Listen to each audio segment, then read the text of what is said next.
হজরত বিলাল ইবনে রাবাহ রাদিয়াল্লাহু ছিলেন ইসলামের ইতিহাসের এক মহান সাহাবী। তিনি ইথিওপিয়া বংশোদ্ভূত ছিলেন এবং মক্কায় দাস হিসেবে জীবনযাপন করতেন। তার পিতার নাম ছিল রাবাহ এবং মায়ের নাম হামামা। তিনি ছোটবেলা থেকেই সত্যবাদী ও ধৈর্যশীল ছিলেন।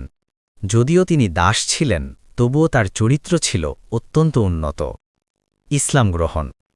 যখন প্রফেট মোহাম্মদ সাল্লাল্লাহু আলাইহি ওয়াসাল্লাম ইসলামের দাওয়াত শুরু করেন, তখন বিলাল রাদিয়াল্লাহু সত্যকে গ্রহণ করেন। তিনি গোপনে ইসলাম গ্রহণ করেন, কিন্তু যখন তার মালিক জানতে পারে, তখন শুরু হয় কঠিন নির্যাতন।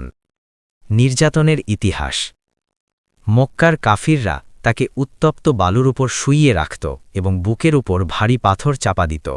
তারা বলত, ইসলাম ছেড়ে দাও, কিন্তু তিনি শুধু বলতেন, আহাদ আহাদ, অর্থ আল্লাহ এক, আল্লাহ এক।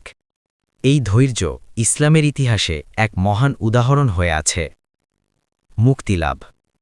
আবু বাক্কার রাদিয়াল্লাহু বিলাল রাদিয়াল্লাহু এর কষ্ট দেখে তাকে কিনে মুক্ত করে দেন। এরপর বিলাল রাদিয়াল্লাহু ইসলামের জন্য জীবন উৎসর্গ করেন। ইসলামের প্রথম মুয়াজ্জিন। বিলাল রাদিয়াল্লাহু ছিলেন ইসলামের প্রথম মুয়াজ্জিন। যখন নামাজের জন্য মানুষকে ডাক দেওয়ার প্রয়োজন হয়, তখন তিনি প্রথম আজান দেন। তার কণ্ঠ এত সুন্দর ছিল যে মানুষ মুগ্ধ হয়ে যেত। বদর যুদ্ধ। ব্যাটল অফ বাদার যুদ্ধে বিলাল রাদিয়াল্লাহু অংশগ্রহণ করেন। এটি ইসলামের প্রথম বড় যুদ্ধ ছিল। মুসলমানরা কম সংখ্যক হলেও আল্লাহর সাহায্যে বিজয় লাভ করে। উহুদ যুদ্ধ। ব্যাটল অফ উহুদ যুদ্ধে বিলাল রাদিয়াল্লাহু সাহসিকতার সাথে অংশ নেন। এই যুদ্ধে মুসলমানরা কঠিন পরীক্ষার সম্মুখীন হন। মক্কা বিজয় ও কাবারোপণ আজান। মক্কা বিজয়ের দিন ছিল ইসলামের এক ঐতিহাসিক মুহূর্ত।